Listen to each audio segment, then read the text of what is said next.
মুখে দিলেন, দেখলেন হঠাৎ একটা নূরের ঝলকানি দেখা যাইতেছে ঘরের কর্নারের মধ্যে।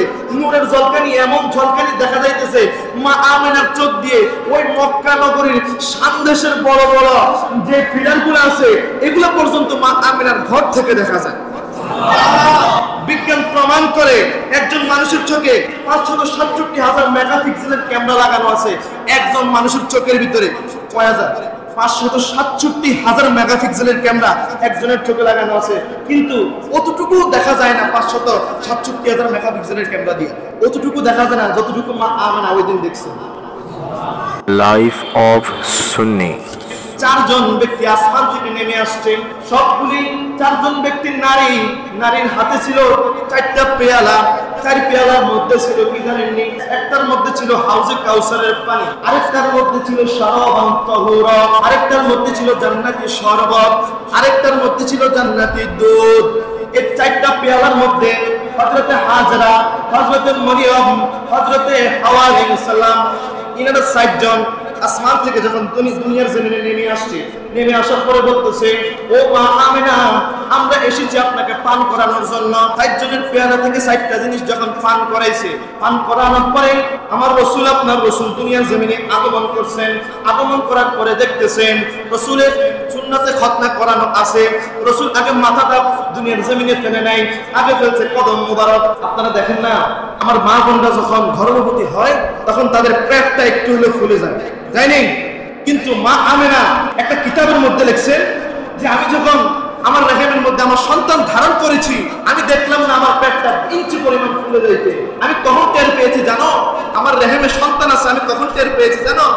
দুনিয়ার জমিনের মানুষ যদি প্রশ্ন করে, মা আমেনা কখন আপনি টের পাইছেন আপনার রেহেমের মধ্যে সন্তান আছে?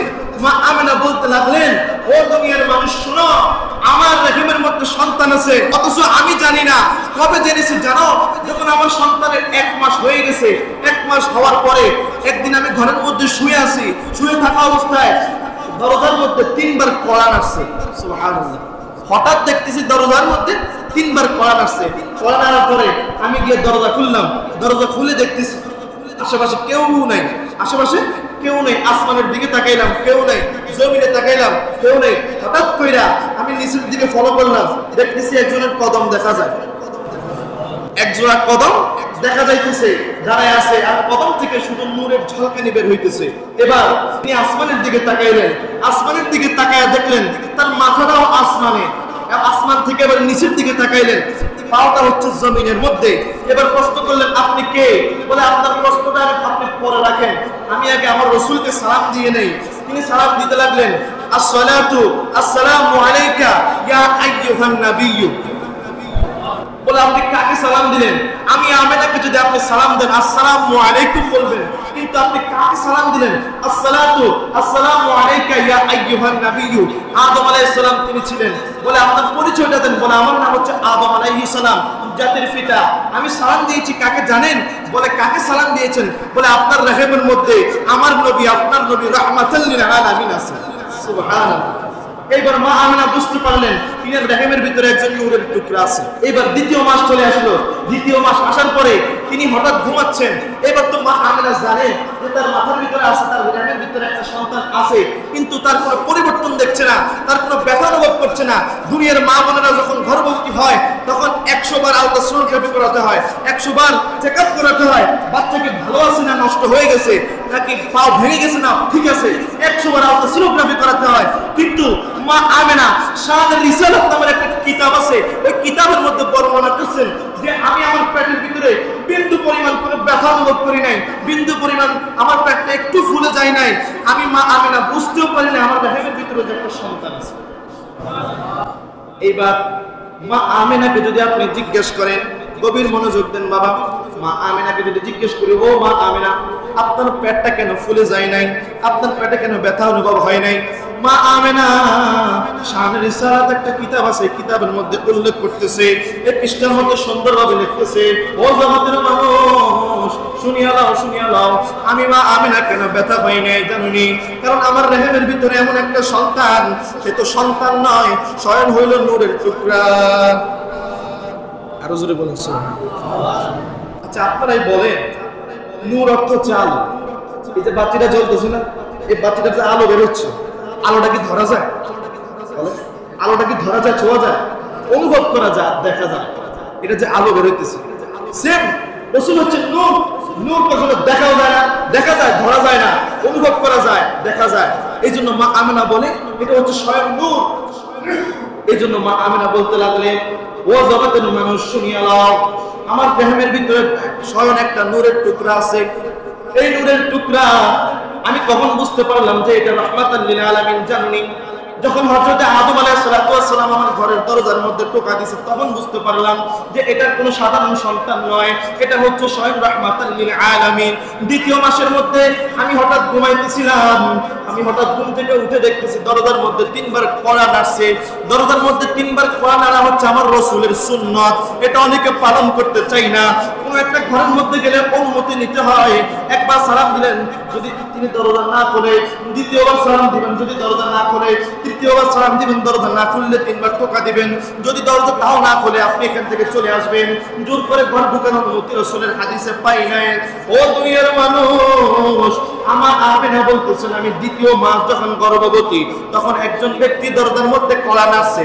কড়া নাড়ার পর আমি দরজাটা যখন খুললাম, দেখলাম তার পাও জমিনের মধ্যে এক জোড়া, আর মাথাটা হলো আসমানের মধ্যে। আমি জিজ্ঞেস করলাম, আপনি কে গো? আপনার পরিচয়টা দেন।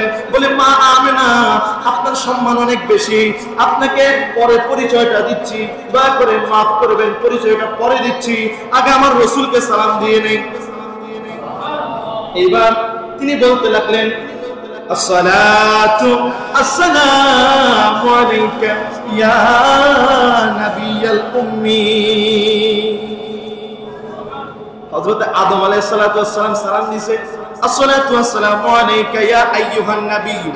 এইবার দ্বিতীয় মাসে এসে সালাম দিতেছে, আসসালাতু ওয়াসসালামু আলাইকা ইয়া নাবিয়াল উম্মি। বলে, আপনি কি আপনার পরিচয়টা দেন। এবার পরিচয় দিতে লাগলেন, ও মা আমেনা, গত মাসে যে আমার বাবা আসছিল হযরত আদম আলাইহিস সালাতু ওয়াসসালাম, এই দ্বিতীয় মাসে আমি এসেছি, আমার আল্লাহ পাঠাইছে, আমি হচ্ছি আদমের সন্তান হযরত শীশ আলাইহিস সালাম। এবার মা আমেনা বুঝতে পারলেন, আয় হায়, আমার তো রেহেমের ভিতরে যে সন্তান, এই সন্তান তো কোনো সাধারণ সন্তান নয়, এই সন্তান তো হচ্ছে আল্লাহর পক্ষ থেকে দেওয়া একটা নূর। এবার মা বুঝতে পারলেন, বুঝতে পাইরা তৃতীয় মাসে বর্ণনা দিতে লাগলেন, ও জগতের মানুষ শুনিয়া নাও, শুনিয়া নাও, তৃতীয় মাসে আমার সাথে কি ঘটেছে জানোনি? তৃতীয় মাসে আমি যখন ঘুমাচ্ছিলাম, হঠাৎ দরজার মধ্যে 3 বার কড়া নাড়ছে। আমি তো বুঝে গেছি আল্লাহর পক্ষ থেকে যে কোনো একজন মেহমান আসছে, আমি তো আগে ভাগে বুঝে গেলাম। এবার দরজাটা খুলে দেখতেছি হযরত ইব্রাহিম আলাইহিস সালাম। আর সুরে বলেন না সুবহানাল্লাহ। হযরত ইব্রাহিম আলাইহিস সালাম তৃতীয় মাসে দেখতেছে হযরত ইব্রাহিম আলাইহিস সালাম। এবার বর্ণনা দিতে লাগলেন। মা আমিনা যখন বর্ণনা দিতে দিতে পৃষ্ঠার শেষ মাথায় চলে আসলেন, এবার লিখলেন, তৃতীয় মাসে আসলো হযরত ইব্রাহিম আলাইহিস সালাম। চতুর্থ মাসে কে আসছে জানেন জগতের মানুষ? এবার জিজ্ঞেস করি, মা কে আসছে চতুর্থ মাসে? এবার তিনি বলতে লাগলেন, চতুর্থ মাসে আসছে হযরত নূহ আলাইহিস সালাম। বলে, ওনারা কেন আসছে? প্রশ্ন রাখতে পারেন হুজুর, ওনারা কেন মা আমিনার কাছে আসলো বারবার? মা আমিনার কাছে কেন আসছে জানেননি বাবা? মা আমিনার কাছে আয়েশা আমার রাসূলকে সালাম দিছে। সুবহানাল্লাহ। এবার চতুর্থ মাসে আসছে কে? হযরত নূহ আলাইহিস সালাম। পঞ্চম মাসে আসছে দাউদ নবী। ষষ্ঠ মাসে আসছে মূসা নবী। এইভাবে আস্তে আস্তে 9 মাসের 9 জন নবী আসছে। আর জোরে বলুন সুবহানাল্লাহ। এবার যখন 9 মাস শেষ, রাসূলের আগমনের দিন চলে আসলো। সকালবেলা দেখতেছে আসমান থেকে একজন ব্যক্তি নেমে আসছে, মহিলা। তিনি দরজার মধ্যে কড়া নাড়ছে। মা আমিনার বুঝতে দেরি হয় নাই, আল্লাহর পক্ষ থেকে জান্নাত থেকে যে কোনো একজন মেহমান দরজার সামনে এসে কড়া নাড়তেছে। এবার মা আমিনা যখন দরজাটা খুলে দিলেন, দেখলেন একজন মহিলা। বলতে লাগলেন, আপনি কে? বলে, আমি হচ্ছে আদম আলাইহিস সালাম স্ত্রী হযরত হাওয়া আলাইহিস সালাম। বলে, কেন এসেছেন? বলে, একটু পরে উত্তর দিতেছি তোমাকে। সুবহানাল্লাহ। এইবার কিছুক্ষণ পরে দেখলেন আসমান থেকে আরেকজন মহিলা, দরজা খোলা আছে, আসমান থেকে আরেকজন মহিলা অনুমতি ছাড়া ঘরের মধ্যে প্রবেশ করে দাঁড়িয়ে আছে। আগে আসছে হযরত হাওয়া আলাইহিস সালাম, দ্বিতীয়তে আসলো হযরতে মরিয়ম আলাইহিস সালাম। এবার নাইমা আয়েশা বলতেছে, মরিয়মকে চিনেননি, হযরত ঈসা আলাইহিস সালামের আম্মা জান এবার নেমে আসছে, বলতেছে আপনি কে, আপনারা দুইজন কেন আসছেন? বলতেছে আমরা কেন এসেছি একটু পরে বুঝতে পারবা। এইবার তৃতীয় ব্যক্তি নামলেন, তৃতীয় ব্যক্তি নাইমা বলতেছে আপনার নাম কি? বলে আমার নাম হচ্ছে হাজেরা। এবার চতুর্থ ব্যক্তিও নামলেন, নাইমা। চারজন ব্যক্তির হাতে চারটা পেয়ালা ছিল, পেয়ালা একটার মধ্যে শারাবান তাহুরা মধু, আরেকটার মধ্যে ছিল জান্নাতি শরবত, আরেকটার মধ্যে জান্নাতি দুধ ছিল, আরেকটার মধ্যে ছিল জান্নাতি পানি। এভাবে নেমে আসতে লাগলেন। চারজন ব্যক্তির পরে বলে আরেকজন আসতেছে, বলে তার অপেক্ষা করে লাভ নাই, মা আমেনা এই চার বাড়ি থেকে আপনি চারটা পদার্থ আপনি সেবন করেন। সুবহানাল্লাহ। চার পেয়ালা থেকে একটু থেকে মধু অনুভব করলো, আরেকটু থেকে শরবত অনুভব করলো, আরেকটু থেকে পানি অনুভব করলো। এভাবে করতে করতে চার পেয়ালা থেকে চারটা পদার্থ যখন মা আমেনা মুখে দিলেন, দেখলেন হঠাৎ একটা নূরের ঝলকানি দেখা যাইতেছে ঘরের কর্নারের মধ্যে।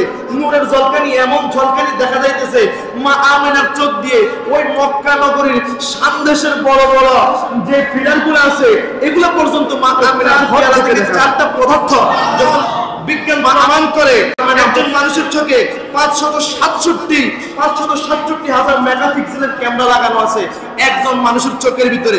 567,000 মেগাপিক্সেলের ক্যামেরা একজনের চোখে লাগানো আছে, কিন্তু অতটুকু দেখা যায় না। 567,000 মেগাপিক্সেলের ক্যামেরা দিয়ে অতটুকু দেখা যায় না যতটুকু মা আমেনা ওই দিন দেখছে। এবার মা আমেনা বর্ণনা করতে লাগলেন, ও দুনিয়ার মানুষ, আমি যখন দেখলাম আমার ঘরের কর্নারের মধ্যে একটা নূর ঝলকানি মারতেছে, এই নূরের দিকে তাকায় দেখলাম শাম দেশের বড় বড় পতাকা গুলো দেখা যায়, আর মক্কার দিকে তাকায় দেখলাম কোনো পিলার মানে না, কোনো বিল্ডিং মানে না, সরাসরি মক্কার ছাদ দেখতে পাইতেছি। দেখতেছি আসমান থেকে একটা পতাকা নেমে আসছে, সবুজ রঙের একটা পতাকা কাবা শরীফের একটা কর্নারে লাগছে। তারপরে দ্বিতীয়ত দেখলাম আরেকটা পতাকা নেমে আসছে, লাল পতাকা।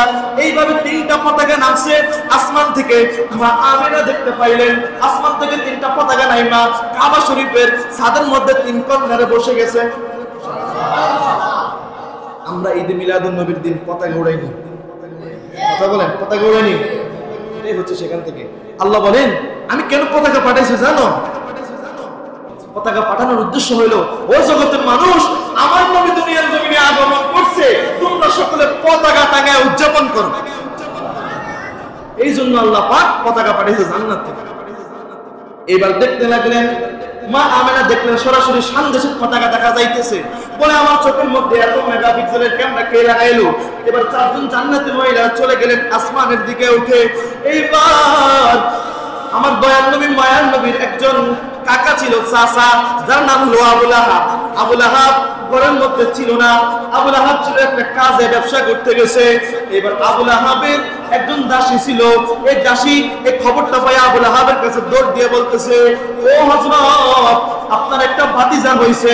এই খবর শুনে আবুল আহাব বলল, আঙ্গুলের ইশারা দিয়ে আবুল আহাব বলল, যাও তোমাকে দাসী থেকে মুক্ত করে দিলাম আজকে।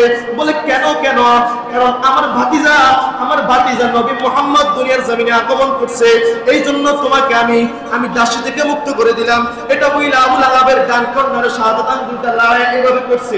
একটা হাদিসে পাওয়া যায় আবুল আহাব সারা বছর জাহান্নামের আগুনে জ্বলে, শুধু সোমবার ব্যতীত। এবার একজন সাহাবী স্বপ্নে দেখে বলতেছে, ও আবুল আহাব, আপনি যে জাহান্নামের আগুনে জ্বলেন, আল্লাহ কি আপনার কোনোদিন শান্তি দেয় না? বলে দেয়। কোন দিন দেয়? বলে সোমবারে দেয়। কেন আপনাকে আল্লাহ শাস্তি থেকে শান্তি দেয় সোমবার দিন? বলে আমি ওই আমার দয়াল নবী মায়ার নবী দুনিয়ার জমিনে আগমন করার পরে সোমবার দিন আমি আমার দাসীকে আঙ্গুল নাচাইয়া শাহাদাত আঙ্গুলের দিয়া এভাবে বিদায় করে দিছি, দাসী থেকে মুক্ত করে দিছি। আল্লাহ পাক সেই কাজে খুশি হইয়া আমাকে সোমবার দিন জাহান্নাম থেকে মুক্ত দিয়া আর শাহাদাত আঙ্গুলের আগার মধ্যে ঝর্ণা প্রবাহিত করে। আমি যদি মুখের মধ্যে শাহাদাত আঙ্গুলটা লাগাই আমি বড় শান্তি পাই। সুবহানাল্লাহ। এবার দেখেন আমার নবী রাহমাতুল লিল আলামিনের নাম শুই না, আমার নবী রাহমাতুল লিল আলামিনের আগমনের কথা শুই না আবুল আহাব শুধুমাত্র খুশি হয়েছে। খুশি হবার কারণে সপ্তাহের একদিন তাকে জাহান্নামের আগুন থেকে মুক্তি দিয়ে জান্নাতে পৌঁছায়া দিয়েছে। আর আমরা হচ্ছে রাসূলের সরাসরি উম্মত, সরাসরি আশিক। আমরা নিজেকে আশিক দাবি করি, আমরা কি জাহান্নামের আগুন থেকে মুক্তির ক্ষমতা রাখি না? জোরে বলেন, জাহান্নামের আগুন থেকে মুক্তির ক্ষমতা আমরা রাখি কি রাখি না? আল্লাহ পাক আমাদের সকলকে কবুল করে বলেন আমিন।